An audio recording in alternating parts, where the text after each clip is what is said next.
Hello, I have got a little bit of a knitting update for you today. As you can see, I have finished my sweater number 14 V-neck by My Favorite Things Knitwear. I held one strand of knitting for all of merino plus 2 strands of the knitting for all of soft silk mohair for this sweater, and it is very light and comfy. I think last time I showed it to you, I had only done one sleeve and I'd knit it way too long, so I frogged it. I fixed that. I knit the second sleeve, and I talked a lot about the ribbing on this sweater, that I did a round of increases of stitches and then decreased the needle size just to get a denser fabric than what the pattern called for. And I am quite happy with the way it turned out. I did talk about fixing the ribbing on the bottom of the sweater as well. So I had used the needle that the pattern called for on the bottom, and then I used the smaller needle on the sleeves. And I definitely do prefer the denser fabric on the sleeves of the sweater. I think I will eventually go back. I did have someone ask about frogging a sweater with mohair in it and if that's tricky, and I've never done it. I've definitely frogged work with mohair in it, but it was shortly after it was knit. So if I do go ahead and frog this after washing and wearing it, I will let you know how that goes. But overall, I am happy with this sweater. This is one of the first times I'm wearing it. I had talked about the neckline being a little bit gapey, but I did put in that little bit of sewing elastic in there. So I just used a darning needle to feed it through. I tied it in a knot where I thought it would work, and it's turned out really great. So once I had finished this, I was like itching to cast on something new. And if you recall, I was talking about these two swatches. So this is Cardiff Cashmere, Cardiff Classic Cashmere held with Issair mohair.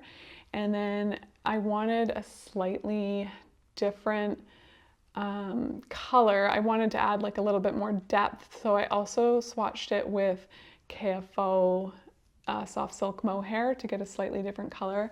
And I did show these two swatches to two friends with whom I really trust their experience and judgment, and they both preferred this one, not only because the Issair mohair is definitely softer, but they actually liked the color better. So I took their advice and I moved forward with this, which was good because it allowed me to use up one of the balls from my stash that I didn't have any other plans with. So I got started knitting the Brady loop, and I will show you where I'm at. Oh, I wanted to show you, this is the lovely box that the Cardiff Cashmere came in. So I ordered 14 balls of it, and 10 of them came in this box. And I don't know if anyone else has dogs and can relate to this, but for whatever reason, one of my dogs gets very interested in some of the yarns. So they're a little bit like shoved back in there and the paper is all crinkly. I had set them on a shelf in the living room, and I was in the kitchen and I could hear them like working on something. Well, one of the dogs specifically. And I came out and he had pulled it off the shelf. He had opened the box and was like pulling the balls of yarn out. And luckily he doesn't chew them or try and eat them or anything, but he's definitely into the smell of this yarn. And it's not all yarn. It's we had brought home some unspun yarn from a local farm, and he was so interested in it. Every time I open the closet where it is, he's very curious. But it's funny that he was interested in this. I wouldn't have guessed that he would be interested in like a more mainstream manufactured yarn. But anyways, that's my little story about the Cardiff. So here is my Brady loop progress. So as you can see, I've done this is the back and the front is down below, and I'm just about at the point where I will add stitches there for the neckline. So this one had a slightly different construction than I've ever tried before. So you picked up along here and then knit these two panels, broke your yarn, and then you picked up and knit basically all the way around that section, and then now we're kind of like working back and forth in this bigger ring, and you can see the pattern of the front and back starting to form. I have just stopped like mid-round because I only had one ball of the Issair yarn. I needed to order more, which I sort of left to the last minute, but did get done. So I am really hoping that I end up with a dye lot that is close to this because I don't want to have to re-knit this, and it was great to be able to use that ball of yarn from my stash. I also ordered a few other balls of yarn that I have not tried before. So I just ordered a few odds and ends that I can try swatching for other projects and just see what the yarns look like in person. But when I had run out of the Issair mohair a few days ago and I was sort of itching for something to pick up in the meantime, I wasn't sure when the yarn would get here. We're actually headed to Victoria today. We're pretty much all packed up. I just wanted to film this and then we're gonna hit the road. I didn't think the yarn for this would be here. It was in time. It's supposed to be here tomorrow, but I did just check and the yarn is in the mailbox now. So I will pick that up and we'll be able to work on this on my trip. But when I didn't think it was gonna be here on time, I did pick up a few other things, which I can show you. One of them is a little Sophie. So this is, I think it's called Lana Grosso VIP cashmere. It's cashmere merino blend, and this is tin silk mohair. And I just bought these two balls of yarn on a whim at a local yarn shop, and I figured I'd just do a little Sophie. So there's my tiny little tip of a Sophie, and you can see the color of the fabric that's working up there. But when I started that, I kind of thought back to one of the whips I have. So if you watched my whip video, you will have seen this already, but I already have a little scarf. So it's a My Favorite Things scarf number 4, and I'm knitting it in this Lang Premier Cashmere in this icy blue color. And the comment I had was that for whatever reason, I like this color this time of year. So January, February, things are like icy. I don't know if it's the color of the sky. I'm not sure what it is, but I do like this color of the year, this color this time of year. And what one of the commenters had said was maybe when this time of the year comes around again, you'll feel inspired to work on it. So I started this scarf a year ago and I have picked it up again. Like I said, it's scarf number 4. When I had originally started it, I got about halfway. So similar to the Sophie, it's got the 2 little points. It comes to its widest point and then we start decreasing down. So as you can see, I am pretty far along. I don't have very many stitches left on my needle, and this is the point at which it starts moving really quickly because there's really not much left to knit. I did learn a new edge for this scarf that's different from the Sophie. So the pattern has a different way to do, I don't know if it's an I-cord or what, but it is kind of interesting. It is like, feels a little bit tighter compared to the gauge of the actual fabric, which making it like buckle a little bit, but I'm hoping when I block it out that that sort of smooths out. So that is one thing I'm bringing to Victoria. I've got my little Alex rooted basket here filled with some of my knitting things. There is a knitting shop down there that I'd really love to go to called Beehive, and I'm also interested in visiting a few of the fabrics shops. In my last video, I talked about possibly sewing a slipcover, and I'm also curious about making a pair of Co trousers. So the Co trousers, I think there's like a version that's really simple, like a trouser, and then there's another version that has more of a barrel leg and a tie, like a fabric tie waistband, which I am curious about. So we are going to head off and I will check in later. We're going to check the mail before we go, and I will show you what I bought when we get down there.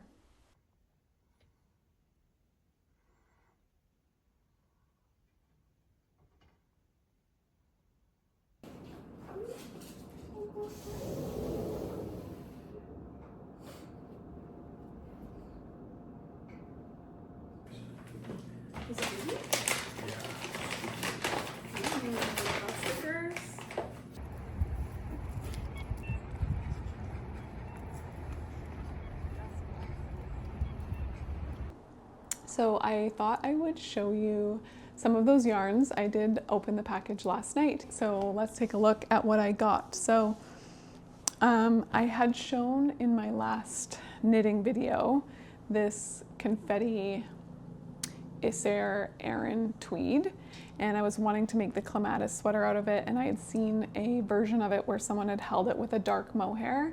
So I did buy this mohair from Knitting for Olive. It's in their midnight colorway, and my plan is to hold those two together. So I will show you, I did all my swatch last night, a little swatch, so you can see the fabric. I still need to block this and figure out if the gauge works, but you can see the color that that's creating. I'm trying to decide how like blue this is leaning, because I definitely wanted it to be gray and not navy blue, but there is my swatch for that. And another thing that I bought was the mohair that I need to continue on with my Brady loop. So there's the Cardiff Cashmere in this like icy kind of gray color. And this is the Issair mohair in the color 0. So you can see it does like warm it up ever so slightly. So glad that I can keep moving on my Brady loop. Last night I finished the partial round that I had done, did the backside round, and now I'm at the point where I will use the backward loop method to add some stitches for the neckline and get going in the round. So I did also order this yarn for a friend. It's the Issair mohair in the color 44, and we both have liked this color. It's like a cornflower blue. She specifically has a cone of yarn that she's curious about holding this yarn with, so we just decided, or she decided, to pick up a ball of this so that she could see it in person and swatch with the yarn that she already has. I also got this ball of Peer Gynt. It's in the colorway 2523. I had seen a version of the Upstream sweater, which another friend of mine is knitting, and I am curious about knit in this. Now, I know the person didn't hit gauge and they ended up needing to knit a larger size to get the right size sweater in this, but possibly, I don't know, maybe I would be willing to do the same thing, or perhaps I could hold this yarn with something. I know that Petite Knit has a Peer Gynt colorway that I think is called Almond Tweed. That is not this. This is definitely like the whiter version, but I will put a link, a photo of the sweater that I'm interested in for this specific yarn. I also ordered Filcolana Peruvian in the color Marzipan, and I am interested in the lacy loop roll neck from Other Loops for this one. The sample was knit in this yarn, so I feel pretty confident that I should be able to hit gauge and get kind of a nice finished product out of this. I was also interested in this yarn because it does come in so many different colors, so if I happen to like working with it, then it's kind of like a nice little staple yarn in a bunch of different colors. So Filcolana Peruvian, 100% Peruvian Highland wool. I know this is a pretty popular wool, so you've probably come across it. I also got this Gepard Cotton Waves, and I was interested last year in making the Sea Loop tee from Other Loops, and this yarn was like sold out everywhere. I could not find it last summer. It may have been the summer before. Anyhow, I did find it at one of the stores I like to order from, and this is the raw white color. It is 90% cotton, 10% linen. And if I didn't say it, it's a Sea Loop tee from Other Loops. I will put a photo of it in. It's definitely has like a stripe, but I mostly just wanted to swatch with this and see how I like the color in person. And even if I didn't want to add a stripe, I think that t-shirt would be nice in a solid color as well. So that is the Gepard Cotton Waves. And the last yarn that I can show you, thought it was behind me. Oh, it's the Cyrano yarn. So this, I believe, they call an Aran weight. It's very chunky. A friend of mine came across this yarn and she wants to make the winter's pullover from Ozetta out of it. This is the salt and pepper colorway. It's quite a nice neutral. And yeah, I thought I would just order a ball for myself that I can swatch. There's a few projects in this gauge that I don't know what yarn I would use for it. It's kind of works for those like classic Baba dupes, that turtleneck kind of like oversized chunky sweater. So I mostly just bought that to test with, and I think that's all I have to show you. On my last knitting video, someone asked, how do I choose yarns? And I think I have like 1 or 2 tips on that, and then I can let you know a little bit about my history of buying yarn and sort of how I've gotten to where I'm at now and what yarns I really like to buy. So the first tip that I have, and this applies to me, may not apply to everybody, is I don't buy yarn in person very often. So I don't buy yarn on a whim.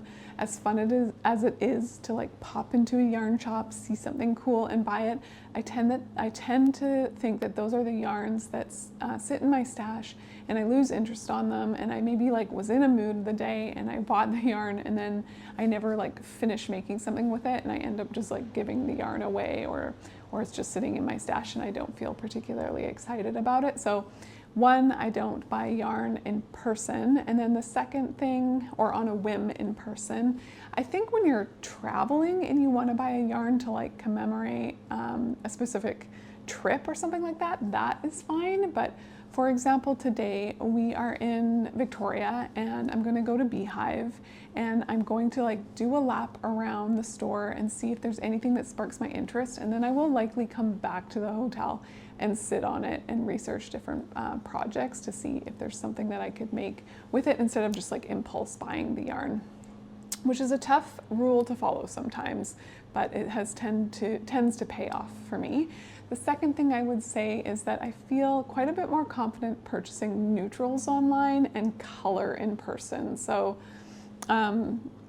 neutrals are pretty safe to buy online. I tend to know like I'm gonna like a neutral in person, whereas colors are so specific. So if you're interested in a color, perhaps you could try just buying a single ball of it just to like give it a try. It seems like maybe a little bit wasteful to pay for shipping on a single color, but maybe if you're ordering for a sweater, you just like pop in 1 ball of yarn that you're either curious about the gauge or you're curious about the color and you want to see it in person. So that's exactly what my friend has done with this, and that's exactly like what I'm doing with the Cyrano. Also wanted to say that the best way for me to become familiar with these yarns was to use them. So I tend to choose the yarn that a pattern will recommend. So that's how I originally got familiar with knitting for Olive. I made the sweater number 18 by My Favorite Things Knitwear.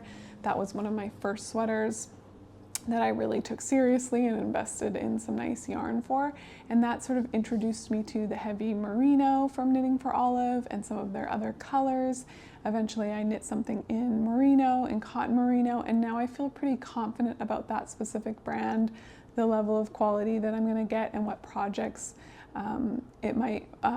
what projects might work for that yarn. So now when I come across a DK project or a fingering plus lace, I almost know I can use their merino plus mohair, and I know exactly what result I'll get. The second brand that I have used a lot is called Isair, and I've used their Jensen, Tweed, Aran Tweed, and mohair. So once I get comfortable with a brand, I start to explore within the brand and then have different yarns that I would choose for different projects. So I don't feel like I have any tried and true yarns in the worsted, Aran, and bigger gauges. So that is something that I'd like to work on for 2026, is just exploring different types of yarn in this chunkier gauge, so that when I do find projects in this bigger gauge, I already have like a yarn that I've tested and tried and feel confident with. So I think that just takes time. It takes trying different things. It takes looking at what are other people using for this project. What did the designer recommend? Because usually these designers like are going to recommend a good quality yarn to work for the project. So what are some of these big designers? What are the yarns that they're frequently recommending? And maybe start there, and then you can kind of slowly expand your familiarity with different yarn types, which is what I am working on. So I think that's all I can say about that. I just got a latte from the hotel lobby. I'm going to sit and probably knit a swatch or two, or just do a little knitting on my scarf number 4. I did have my follow-up appointment with my surgeon today, and everything looks good. As I was leaving, he said you should go celebrate. It's kind of crazy that there's such a build up to surgery, and then you do it and now everything's fine. And I'm very lucky I haven't experienced any complications, and he sort of lifted restrictions on physical activity so I can kind of like get back to normal things. I stopped doing Pilates and going to the gym or lifting any weights like long before surgery because I was experiencing so much pain. So it'll be nice to slowly get back to some of those things, which is great news. We were supposed to have dinner this evening with my aunt, but that has been canceled. So Mike just popped out to the fishing store. I'm going to pop out to the knitting store, and we'll probably do a little walk with the dogs and get something tasty for dinner. And I will be sure to check in again before we head home. I also wanted to check out a sewing shop. We have all day tomorrow and a little bit of the next day before we head back up island, so lots of time to look around, which is quite nice. But for now, I'm just going to put my feet up and take it easy, and I will talk to you guys later.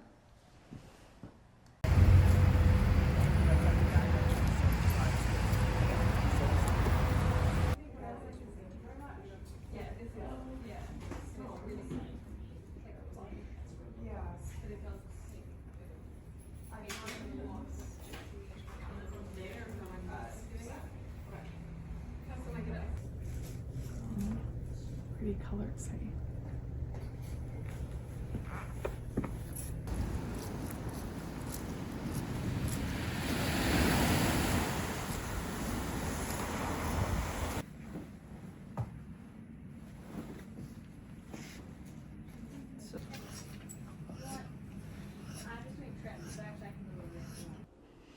Okay, do as I say, not as I do. I definitely bought some yarn on a whim on this trip. It is Friday morning. We are headed home today. Mike is just packing the car.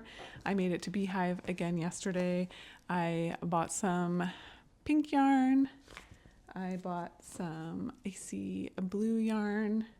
I bought some yellow yarn. You can see I'm really leaning into the pastels.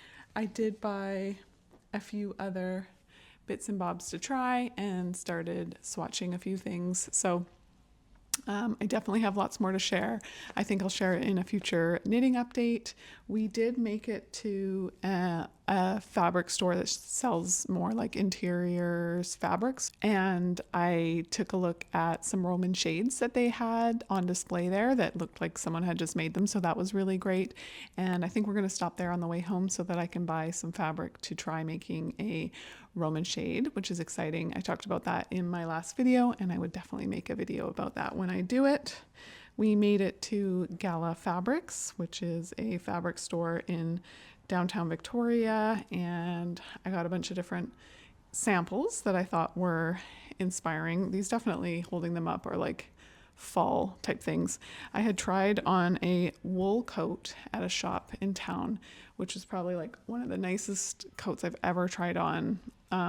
I loved the fit. I loved the fabric. It was like a raglan with a collar with buttons that went right up. Otherwise, like really simple welt pockets. It was beautiful. I'm sure I've come across patterns like it. And when I was at the fabric store, I just like picked up some wool samples just to kind of keep that on my mind. The jacket was like $2,500. So I didn't buy it. I tried it on. I felt inspired. Yeah, like I said, we went to Gala. I got some fabric, and I will definitely share about that in a future video, but I think I will wrap this one up as we're wanting to head home. Thank you for watching. Thank you for commenting. I really enjoy reading all your messages. It's always fun when the little notification bell is there and I know that someone's written a comment on one of my videos. So I appreciate everybody engaging with my content. It's been fun to make it and share. It's been fun to connect with people about being creative, which is like, I feel like is like my life calling. So thank you for being here. Thank you for watching, and I will talk to you all again soon. Bye.